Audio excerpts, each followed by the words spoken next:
sa video natin.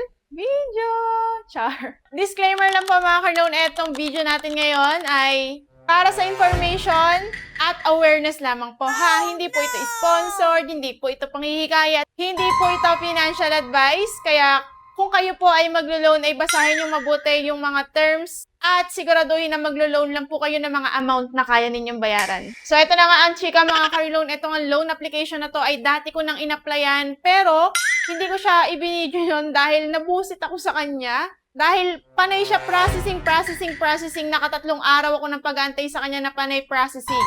And idinilit ko na nga itong account na to, pati yung information ko dito ay idinilit ko na.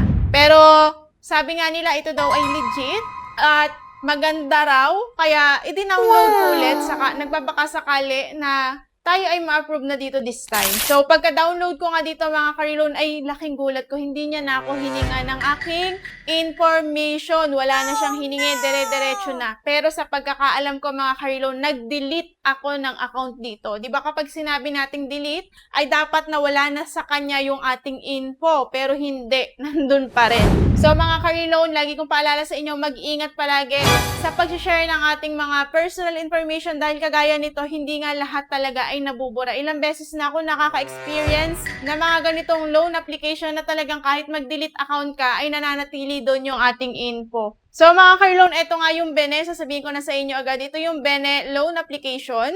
Meron pa bang hindi nakakakilala dito sa Bene? Or kayo, kilala nyo ba ang Bene? Ano ang experience nyo sa kanya? Kasi ako yung una experience ko talaga sa kanya ay hindi maganda kasi nga hindi na natapos yung processing na yun. Hindi ko makita yung loan terms, yung offer niya sa akin panay processing. So, eto ang loan application na to mga ka-loan ay yung isa sa madalas na lumalabas talaga sa akin kapag ako ay nag-i-scroll or kapag naghahanap ka talaga ng mauutangan sa Google Play Store, ayan. Pero ang tanong mga ka-loan, mabilis lang ba talaga yung approval dito? O mabilis din ang stress kapag due date na? Sa video na to mga ka-loan, alamin natin kung ito ba ay SEC registered. Ano ang mga madalas na reklamo ng mga borrowers dito sa loan application na to? At kung ano ang dapat mong malaman bago ka mag-apply. So nasabi ko na nga yung isa na dapat ninyong malaman bago kayo mag-apply dito na kahit mag-delete account kayo ay nandiyan pa rin yung inyong information. So ito na nga mga ka-loan, SEC-registered ba ang Bene loan application? So ayon sa ating nakahalap na impormasyon or pananaliksik, ang Bene ay naka-under sa Wings of Integrity Lending Corporation. At may SEC registration number of, ayan, may number sila. At meron din silang Certificate of Authority number. So, ibig sabihin sila po ay registered. Pero, ito yung lagi nyong tandaan mga ka-loan. Hindi porket SEC registered or SEC registered ay automatic na may pinakamagandang service. Ang ibig sabihin lang nito mga ka-loan, meron silang legal na rehistrasyon ang kumpanya para mag-operate. At syempre, ayan nga mga ka-loan, kapag sinearch nyo siya sa Google Play Store, ayan yung lalabas sa atin. Bene Wing of Integrity Lending Corp, meron siyang 4.5 na stars at meron siyang 58K na reviews. At sabi nga nyo dyan, apply anytime, anywhere, super easy and fully online.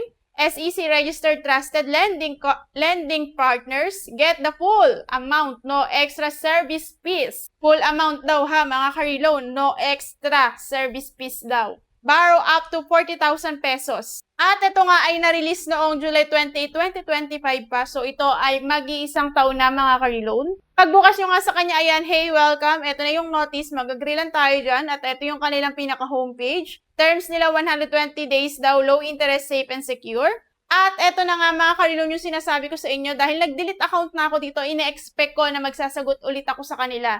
Pero hindi, product list na agad yung lumabas. Ito yung ating mga product list. Madami. Ibig sabihin, multiple loans dito pwede kay Bene. Pagka pinindit nyo yung evaluation dyan, lalabas dyan yung apply kung kayo ba ay, at i-evaluate niya nga kung pwede ba nating i-loan yun. So, ayan, meron siyang Bene, P, K, D, F, A, L, J, G, I, H, O, E, N, B. Napakadami niyang product list. So, syempre, i-try natin itong nasa umpisa. Yung 3,500 up to 15,000. Ayan, i-click lang natin yung evaluation. After nun, yan yung lalabas. Please wait. I-evaluate daw niya tayo ng 43 seconds. And pagkatapos nun, ayan na yung nakalagay apply. So, ibig sabihin, pwede na tayo mag-apply dyan. At nung pinindot ko nga yung apply, mga ka-loan, approval chance up to 98% within the limited time. Ito yun, 1 oras nga. At yung loan amount nga doon ay pinakita niya ay 4,000 at yung loan length nito ay 60 days. So, ito po ay 2 months. Ang amount received natin ay 2,800 na lang mga karilon. Pero ang sabi niya, di ba, no extra service fee at full amount doon matatanggap natin. So, hindi po yun totoo. 2,800 lang at ang total fee niya ay 1,200 which is sobrang laki para sa akin. Yung first installment natin ay 15 days of successful loan daw. So, ibig sabihin 2 weeks ang unang pagbabayad dito. Kung magsa-successful kayo ngayong araw na to, bilang lang kayo ng 2 weeks at yun yung una ninyong due date. At ang unang babayaran natin sa kanya ay 3,200. Karilon, tandaan nyo ang natanggap nyo lang ay 2,800. Ibig sabihin sa loob pa lang ng 2 weeks, bayad na kayo sa 2,800. And meron na rin siya agad sa inyong tinubo na 400 pesos. And after nga nun ay 30 day of successful loan, yung pangalawang pagbabayad natin ay 780 pesos na lang. At yung third installment natin ay 60 days of successful loan. So, 20 pesos na lang yon. So, ibig sabihin dito sa pangalawang installment natin dito mga ka-reloan, another 15 days ulit, yung 780 na yon. Tapos, yung pang 60 days nga na yon, ay yung kapag ka na-confirm nga kayo ngayon, bilang kayo ng 60, yun yun. So, 20 pesos na lang naman yun. Para saan pa yun? Wala na rin yun. Kasi sobra-sobra na yung naibayad natin sa kanya. At yung kabuuan nga na tutubuin niya sa atin dito sa loob ng 1 month ay 1,180. So kayo mga karilon, kapag nakita nyo bang ganyan, itutuloy nyo pa ba yan? So para sa akin ay hindi ko recommended itong si Bene. Dahil nga nung una pinahirapan niya din ako at ngayon lalo na nung nasilip ko yung kanyang loan terms, mas lalo na akong hindi dito susubok. Pero kayo pa rin po ang masusunod kung gusto nyo itong subukan. O kayo, comment nga kayo dyan sa baba kung gusto nyo subukan itong si Bene. So, ayun nga mga karilon, kung gusto nyo namang ituloy, meron siyang withdrawal channel dyan na Mluwiliar, GCash, RD Pawnshop, PayMaya, GrabPay, at saka bank. And sinubukan ko din buksan yung iba. Ayan, panay gano'n na. Ayan, tatlong apply na yan. Ibig sabihin, kapag nabuksan mo na at lahat yan ay nag-apply, pwede mo siyang sabay-sabay na i-apply. So, sigurado ako, mabilis mag-approve yung ganito. Hindi ko na kasi sinubukan mga karilon. Ayoko kasing malubog. Ayokong magbayad ng pikit mata sa mga ganyan na halos kalahati, halos times 2 yung balik sa kanila.